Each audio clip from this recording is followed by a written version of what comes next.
When everything is marketing and marketing is everything, taglines and trends are just the tip of the proverbial iceberg. On the M Word, we're talking marketing and mission and the pursuit of what's personal.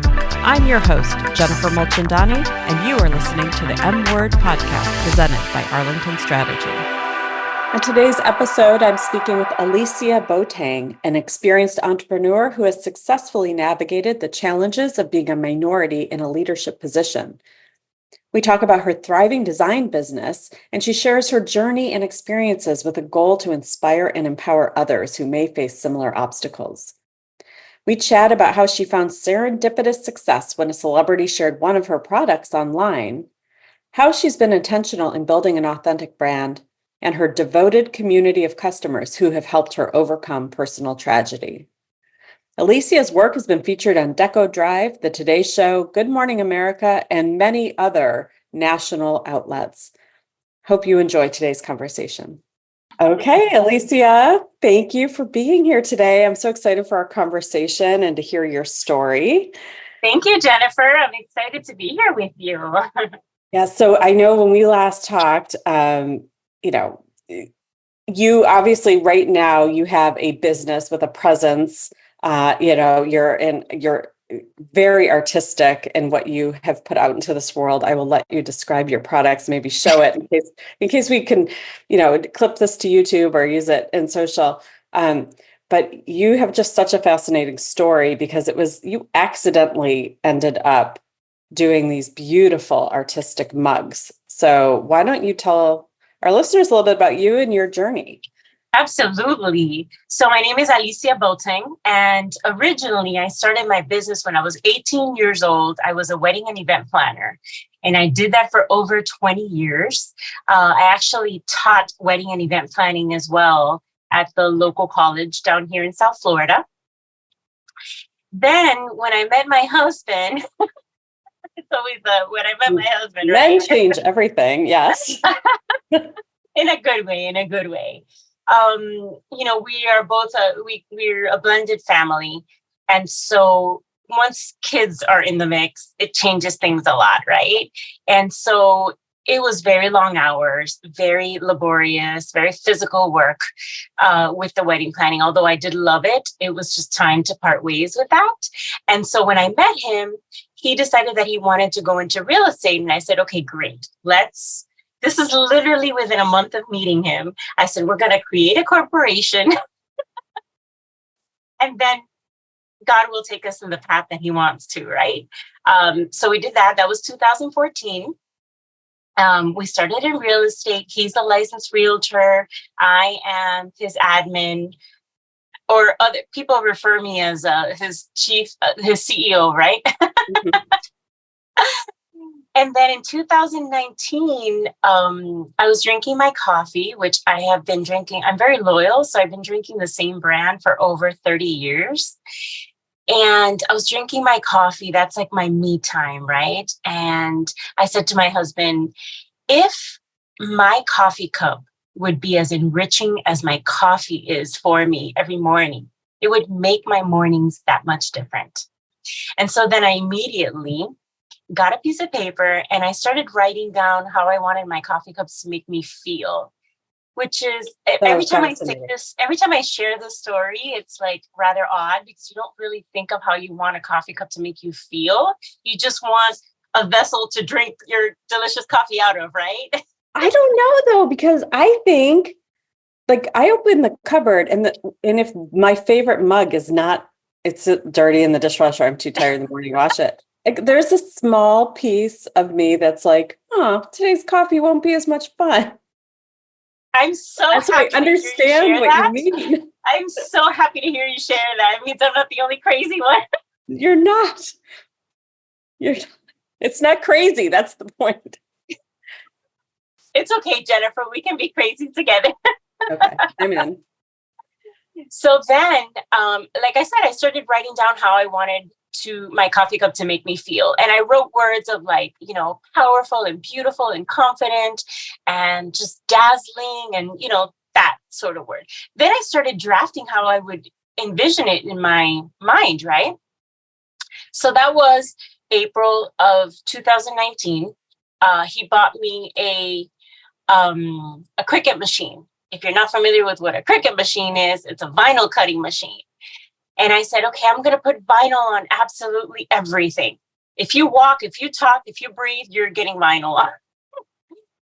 And so that year we decided that we were going to open up a pop-up shop at the local mall for the holidays. So I had spent months doing all these gorgeous, Christmas decorations and Hanukkah decorations and all that stuff. But what happened was that 2 weeks before we opened up that shop, I put a cup. I had designed a cup and I put it on social media. So then we open up the shop and people start coming to me, asking me about the cup. And I said, no, that it wasn't for sale, but I have all these beautiful decorations that you can buy. And they're like, yeah, no, that's not, we don't want that. We want, and for 2 weeks, Jennifer, 2 straight weeks, I had people coming to me, asking me for the cups. And I said, that's it. They're telling me what they want. Very similar to branding. Your customers will tell you what you are, right? And or who you are. Let me stop you because I want to hear more about the cup that started it all, because this was you designing something based on that feeling that you wanted something that was going to enrich your morning cup of coffee. Like, what was your first cup design? Her name is Felicia, and she's part of the Afro Glam collection, one of the many collections that I have. So that was the first cup that I designed. It had like gold and black and silver mixed together, kind of like what I like for myself, right? Right. And so after those 2 weeks, I realized, okay, this is what they want. They want the cups. I'm going to just get past this holiday, and then I'll focus on the cups. They did not allow me to do that. They were like, okay, I will come here tomorrow to pick up my cup. I said, oh my gosh, here we go. So then that's how the cups started. I sold all that merchandise that I had, and then I started focusing on designing different cups and just creating a collection and so forth. And then 2020 happened, right? And that a significant year. Yes, very memorable, right? For a couple of things, obviously. So then 2020 happened, and being that my husband is in real estate, we created an oasis in our backyard because we said to ourselves, we can't be confined to working inside the home 24/7. Otherwise, we're going to kill each other. So we created an oasis outside. We were outside one evening, and I had left my phone inside. And when I come back, my phone is blowing up. My Shopify is blowing up with orders. And I said, something's going on here. So what happened was that a couple of days before that, I had received an order from a celebrity. And I honestly thought that it was a joke. And I said, okay, well, I will process this order like I do everything else. Mm-hmm. And, whatever happens, happens. And then what happens is that celebrity received it, put it on her social media, and then tagged me on it. And the rest is history, pretty much. So when you got this order, did you recognize the name, but you didn't think it was the celebrity person with this name? I recognized the name. I told my husband, and he's like, okay, well, great. If it is, it is. If it's not, it's not. That's how we approach that, right? Because you just never know. Mm-hmm. It was a legit Los Angeles address. We checked it out. I said, okay, I'm gonna send it, and I'll send it with like a little note just thanking them, And sure enough, she put it on her social media. Everything started blowing up, and then it's almost like a trickle effect. Like other celebrities started noticing me, and other influential people started noticing me, and so forth. And thankful to that, I've had very, very, very loyal customers, which are not celebrities, but they're celebrities in my world. I will tell you that. So what I love about this is so many brands, they're like, okay, we're going to go the influencer marketing bit. Like, who's the celebrity that's going to best represent our product or our brand? Let's ship all this, let's ship free merchandise, and let's hope. Right. You literally sold a piece of your product, your merchandise. So this was not an attempt at anything. And it's like a gold mine. It's so unpredictable, right? That this was not an intentional strategy, but based on how that ripple effect that caused. Do you now utilize that kind of technique in trying to grow your business or your sales? Or are you proactive about trying to get more mentions and more features with well-known online celebrities? I am very proactive. However, I will credit my brand because I feel that had it not been for the brand that I've developed, I would have never gotten noticed. And I do put a lot of effort and intention into my brand. Right. So I feel that I'm going to give my brand the award. That's a great way of thinking about it. Had it not, if it wouldn't be for the brand and my presence and just the authenticity that I try to share with my audience, there's absolutely no way that I would ever have reached the milestones that I've been able to reach. So let's talk about that, because I like how you refer to your brand almost as a living, breathing entity. Absolutely. With the respect that you give it. So how do you describe your brand? Like, what does it mean to you? My brand is being authentic. It's showcasing my audience who I really am and what I'm all about. I'm very devoted to my faith. My husband and I, that's our foundation. Our faith is our foundation. And without that, there's absolutely no way that we would be able to continue doing what we do every day. My family, I'm all about my family. I try to share as much as I can about my family. If I'm excited about something, I share it with my audience, and just things like that. Just being very authentic. I feel that that's what people can connect with and that's what they can relate to. And that's how I've been able to create such a loyal following. And so how does that show up in the collections that you've created? Because each one of these, do you have one of your designs to show? I do. I have beautiful Shirley Chisholm. And so Shirley is part of my Black Excellence collection. So this is another collection that I made to honor African-American women in history. And so I inaugurated that collection with Madam C.J. Walker.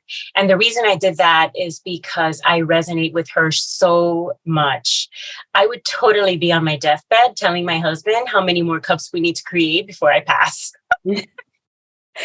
So and the fact that she did that with her lawyer. So then that was a very successful cup. And the following year after that was Maya Angelou. And that is definitely one of my best sellers, to the point where Whoopi Goldberg owns my Maya Angelou cup. And so that was just an amazing milestone as well there. The third year was followed by Harriet Tubman. And again, just to celebrate her heroism and just having that hunger inside her, wanting to continue hunger for freedom. Mm-hmm. I definitely celebrate that. And this year, because it's an election year and not wanting to bring politics in. You could bring whatever you wanted. I wanted to honor Shirley. And it's so funny. I'm so not into movies, and I hate to admit that, but it's the truth. I had no idea Regina King played Shirley Chisholm in a Netflix special. And I just saw it a couple of months ago, and I'm like, oh my goodness.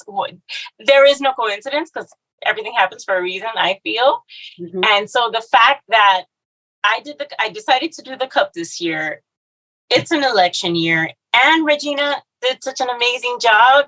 I was like, okay, the stars are definitely aligned. So each of these because you're not churning out hundreds of designs every year, right? These are very thoughtful, meaningful. Each one is, and they're very detailed. And we will put a link to the entire collection, your website, in the notes for this episode. How much time do you spend on selecting it? And is it Are you curating opinions or surveying your customers? Like, how do you decide what the next design is going to be? I love that question. I love that question because I definitely I have a selection committee, and part of my selection committee are my customers, my current customers that have been very loyal since the very beginning. And so I come up with different ideas. I first run them through my husband because he is my co-founder. He's the one that grounds me, actually. So I run them through him, and then I present it to my selection committee, and they give me their pros and cons and so forth. And I bring them into the selection because I think that is so important. Ultimately, they're the ones that are going to be purchasing. They're the ones that are going to be my ambassadors. So I really take what they have to say into consideration. That's fantastic. I think, well, it's sort of, I just want to like show I'm on your website and show all of these beautiful designs. And I want our listeners to know, you certainly, you honor different heritages here. You have the Afro Glam collection. You have a Pride collection. You've got a Latina collection. It's, I love that the idea is, not the idea that you're very inclusive in your approach here in such an artistic, unique way. I have to say that drinking a coffee or anything out of one of these mugs would be a extremely special experience. This is not your everyday porcelain factory processed type of design. So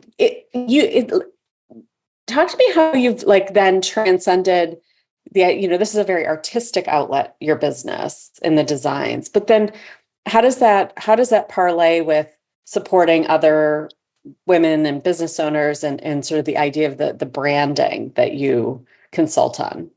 Well, ever since I started with the wedding planning, I always knew that I wanted to take my marketing to the next level. And back then, I feel, this is my opinion, obviously, but I feel that back then branding wasn't as known or considered to be such a personal decision as it is in today's world, right? Back then it was just marketing and let's see, how you're going to get your stuff.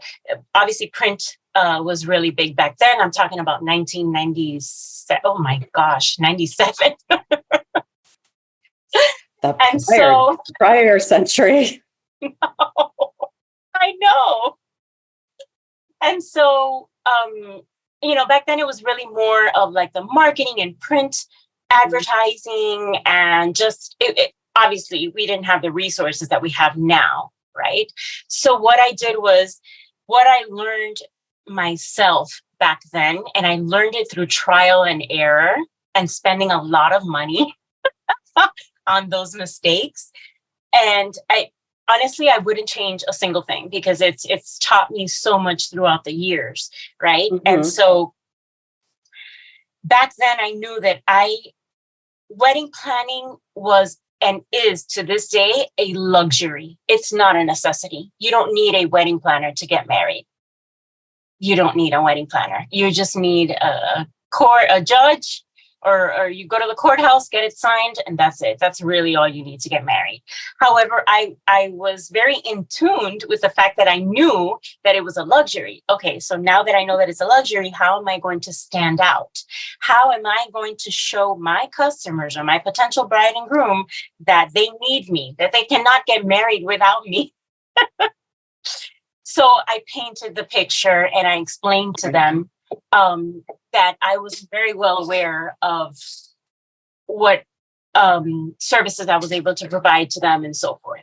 So having to work so hard back then, I brought my learnings from that situation into this business. And I said, okay, anyone can design a coffee cup. I'm very well aware of that. Sorry. I'm very well aware that anybody can design a coffee cup. However, how is my coffee cup going to stand out so that when you look at it in the morning, just like you said, you open your cupboard and you said, okay, where's my favorite cup? Mm-hmm. How is my cup going to make someone smile? How is it going to make their morning better? How is it going to empower them to feel beautiful, even though they don't feel good about themselves? And so that's what ties everything in. And then with regards to the branding, I wanted to take it to the next level. It's either going to be the best of what I'm able to, number one, afford, because it is expensive. Marketing is expensive if you don't do it correctly. So how am I going to make it look luxurious, affordable at the same time, and something that is so unique that they're not able to go to Home Goods or Marshalls or whatever and pick it up at the shelf? So I had to think of all those different things in order to create the type of cups that I create. Yeah. I mean, there's an intentionality to it, right? And I think that's where so many business owners or so many businesses sort of get caught up in this, like, well, I don't know why people aren't picking up what I'm putting down. It's like, well, have you thought about who the people should be and how you put it down and how do you position it and the story that you're telling, and the fact that you're bringing that learned experience from, a totally different, a service industry, honestly, like what you're doing before was very service into this role now, is it shows that, if you don't know who you are, if you can't articulate it, then your customer is not going to be able to connect. Absolutely. And I will say this, Jennifer, I'm a huge supporter for small businesses. I mean, I know that sometimes it's ridiculous that I pay $45 for a t-shirt when I really should be paying $10. However, I know where that money's going. When I know where the money is going. I cannot begin to tell you how many small shops I go onto their website, and when I go onto their About Me page, there's absolutely nothing. And that right there deters me away from supporting that small shop. I don't understand why. When you go onto my page, and I'm going to use myself as an example, when you go onto my page, you're going to see pictures of me everywhere, because I want you to know what I look like. I want you to know what my family looks like. I want you to know that my family, when I first started, helped me do the cups. They were helping me with the shipping. I mean, I want you to know that, so that you know where I'm coming from, so that you feel a value when you are supporting my business. Yes. And a connection to it doesn't look production. It's more, you understand the effort that this product represents too. Absolutely. Absolutely. Yeah. I mean, that's a great takeaway. In fact, I had a sales meeting a week ago, and the client was in a personal services role, selling like home care for elderly people, and just trying to start out and was not having traction. And I said, I went to your website and I went to your About page, and it just talked about the services you provided. But if I'm going to call you to care for an elderly loved one, like, I want to see you. I want to see your people. Like, who Absolutely. are you? And make that connection. So it's so true. So, here you are, it's a year after your mom's passing, which is a terrible loss. What's next for you? Are you as focused now on the business as you were then? Are you more focused on, are you going to get that trip to Italy that is on your wish list? Are these things influencing the choices you're making? These two very heavy experiences, have they changed how you split your time or your focus at all? Not necessarily. It's actually shown me how resilient I am. And it's allowed me to lean into a lot more intentional things, if that makes sense. And I've learned to listen to that whisper in my ear. Okay. When it's time to stop, we need to stop. When it's time to go, it's time to go. And, I start my mornings off every single morning in gratitude. And I didn't always do that. And I started probably about 4 years ago. Okay. And so I start my morning in gratitude. I make sure that I have that quiet time so that I can enjoy my coffee. I can recite my affirmations. I have my candle going on. I have my music. It's like a ritual that I have every morning. Mm-hmm. And that really sets my mind. It gets it ready for the day. And I feel that if I don't do that, I can't function correctly. There are mornings that I'm just so exhausted. I don't wake up at the time that I should. And I've learned to snap out of it. I listen to Mel Robbins, the 5, 4, 3, 2, 1, and I apply that when my alarm goes off. And I said, no, I cannot stay stagnant. I got to keep going. So are you successful? Are you where you want to be, or are you working towards a different definition or a different place in success? I feel that I'm successful because I have an amazing support system. Mm-hmm. I have an amazing support system. I have an amazing community that I've built. And what's next? Whatever God puts my way in my path. That's what's next.